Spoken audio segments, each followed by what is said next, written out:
Oke, Assalamualaikum warahmatullahi wabarakatuh. Kami dari kelompok C3 akan melakukan presentasi terkait hasil praktikum Internet of Things. Sebelumnya, anggota kelompok kami terdiri dari yang pertama, Perkenalkan, saya Faiza Guslana dengan NIM akhir 033. dan saya Betari Salsabila dengan NIM terakhir 038. Saya Karina Farata Raisa dengan NIM akhir 040. Saya Rio Rafliananta dengan NIM akhir 082. Oke, selanjutnya tujuan dari praktikum IoT ini sendiri yaitu untuk melakukan instalasi perangkat IoT sesuai desain dan membuat program visual antarmuka perangkat berbasis web yang terintegrasi dengan microcontroller. Nah, sebelum melakukan praktikum, tentunya kita harus mengetahui latar belakang dari pelaksanaan praktikum ini sendiri. Lalu, Internet of Things sendiri merupakan teknologi yang saat ini banyak digunakan karena kemampuannya dalam menghubungkan, mengumpulkan, serta bertukar data dalam suatu jaringan perangkat fisik.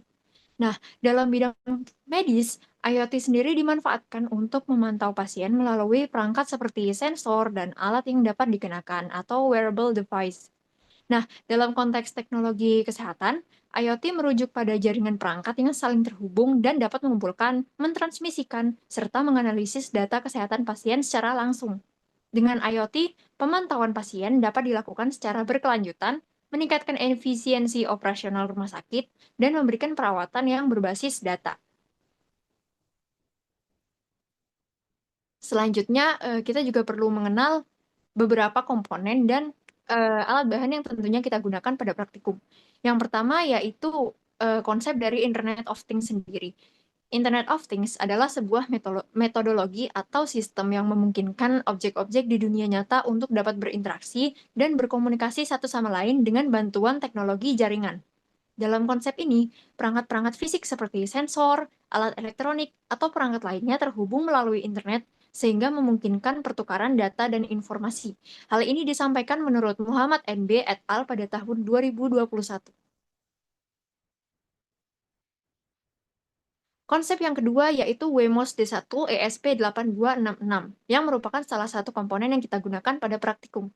Nah, Wemos D1 sendiri merupakan seri development board yang menggunakan chip ESP8266. Wemos memiliki banyak varian seperti Wemos D1 Mini, Wemos D1 R1, Wemos D1 R2, Wemos D32, dan sebagainya. Wemos memiliki kompatibilitas tinggi dengan berbagai hardware dan software. Salah satunya yaitu dapat diprogram dengan menggunakan software Arduino IDE. Wemos D1 menggunakan USB tipe micro sebagai media transfer data dan firmware, sehingga mempermudah penggunaannya, mengingat USB tipe ini banyak digunakan. Gambar di samping merupakan tampilan fisik dan spesifikasi dari Wemos D1 ESP8266.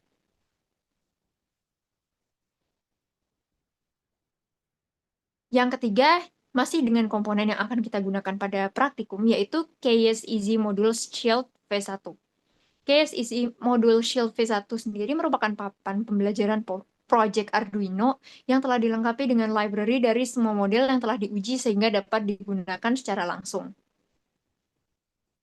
Keys Easy Model Shield V1 menggunakan pengontrol utama seperti Uno R3 dan Mega 2560 dilengkapi dengan dua indikator LED untuk menunjukkan status program, dua saklar untuk eksperimen interupsi eksternal, tombol reset, sensor DHT11 untuk mengukur suhu dan kelembapan, potentiometer untuk input analog, buzzer pasif untuk alarm, LED RGB penuh warna, LDR sensor cahaya untuk mendeteksi kecerahan cahaya, sensor suhu LM35D, serta penerima infrared 2 pin digital D7 dan D8, 1 pin analog A3. Tampilan case Easy Module Shield V1 terdapat pada gambar di sebelah kiri. Yang terakhir yaitu Blink. Blink merupakan sebuah platform yang kompatibel dengan sistem operasi iOS dan Android, berfungsi sebagai alat kendali untuk modul seperti Arduino, Raspberry Pi, ESP8266, dan perangkat sejenis lainnya melalui internet. Hal ini disampaikan berdasarkan website Blink pada tahun 2017.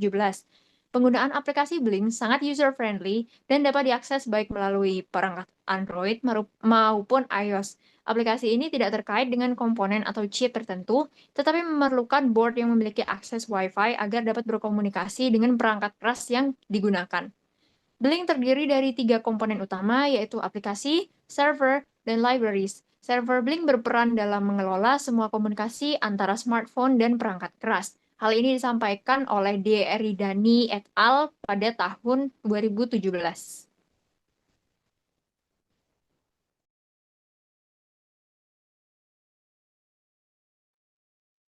Oke, selanjutnya alat dan bahan yang kami gunakan pada praktikum yaitu laptop yang bisa termasuk PC OS, Windows, Linux, atau Mac OS.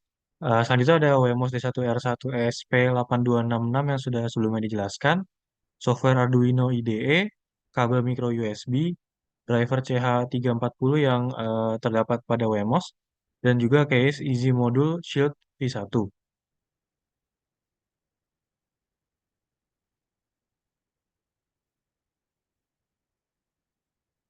Selanjutnya, langkah-langkah atau prosedur untuk melakukan praktikum pada kali ini yaitu pertama kita menyiapkan alat dan bahannya, melakukan wiring pada alat serta laptop dan juga mengunduh driver.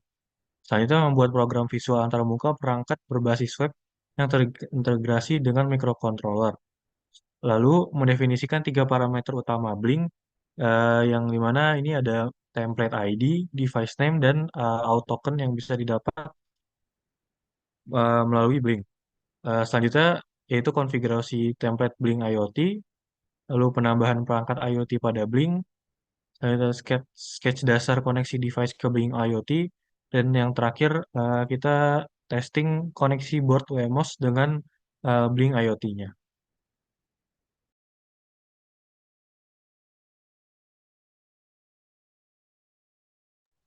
Berikut merupakan hasil percobaan lampu LED merah dan LED biru. Pada Blink, apabila switch LED merah ataupun LED biru yang sebelumnya sudah dihubungkan dengan pin-pin yang ada pada Wemos melalui codingan sketch di Arduino IDE dinyalakan, maka 2 LED berbeda pada modul Keys menyala sesuai action yang dilakukan oleh pengguna. Bisa di next. Lalu pada hasil percobaan kedua yaitu melakukan percobaan pada lampu LED RGB. Nah, pada lampu LED RGB ini apabila switch LED merah, LED biru, dan LED hijau yang sebelumnya sudah dihubungkan dengan pin-pin yang ada di Wemos melalui codingan sketch di Arduino IDE dinyalakan, maka satu LED yang sama pada modul Keys menyala sesuai action yang dilakukan oleh pengguna. Namun, pada percobaan kedua, terdapat penempatan codingan sketch dengan penamaan pin pada Blink yang tertukar, yang menyebabkan warna LED biru dan warna LED hijau tertukar posisi menyalanya. Bisa di next. Lalu pada percobaan yang terakhir, yaitu merupakan hasil percobaan kombinasi lampu LED RGB dan LED merah biru yang sebelumnya hasil dari koreksi percobaan sebelumnya. Nah, setelah codingan sketch pada Arduino IDE diperbaiki, lampu LED RGB dapat menyala sesuai dengan action penggunanya. Penting untuk diingat, penamaan dan kaki yang bisa diatur pada Blink sesuai dengan codingan sketch yang diinputkan pada Arduino IDE sehingga nyala lampu LED pada modul Keys dapat sesuai dengan action penggunanya. Pada percobaan terakhir ini, pengguna melakukan percobaan nyala lampu kombinasi dengan mengaktifkan switch pada Blink dalam waktu bersamaan.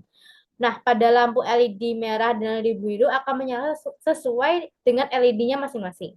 Sementara pada LED RGB akan menyala sesuai dengan kombinasi warna yang diaktifkan. Jadi next.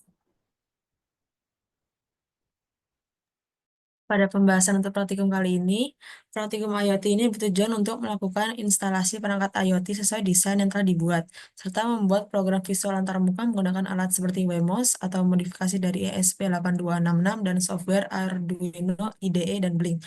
Praktikum ini menggunakan alat seperti Wemos D1R1, ESP8266, Case Easy Module Shield V1, Arduino IDE, dan Blink. Proses dimulai dengan instalasi software, pengunduhan driver ESP8266 dan CH340, serta pembuatan program visual antarmuka di Blink. Blink berfungsi sebagai user interface untuk mengontrol LED. Pada percobaan LED merah dan biru, LED merah dan biru dikontrol melalui user interface Blink. Sketch pada Arduino IDE mengatur nyala LED berdasarkan input dari Blink. Hasil pengamatan menunjukkan tampilan nyala LED merah dan biru yang berhasil dikontrol. Pada percobaan RGB, LED RGB dikontrol dengan 3 switch di Blink, yaitu V2 untuk merah, V3 untuk biru, dan V4 untuk biru. LED RGB dapat menghasilkan kombinasi warna ketika 2 atau 3 switch dinyalakan bersamaan. Hasil pengamatan menunjukkan berbagai kombinasi warna yang dihasilkan oleh LED RGB. Keberhasilan praktikum ini bergantung pada beberapa faktor, seperti memastikan semua software terinstall dengan baik, mengecek koneksi modul dan komponen, serta memastikan microcontroller dan Blink berada dalam jaringan Wi-Fi yang sama.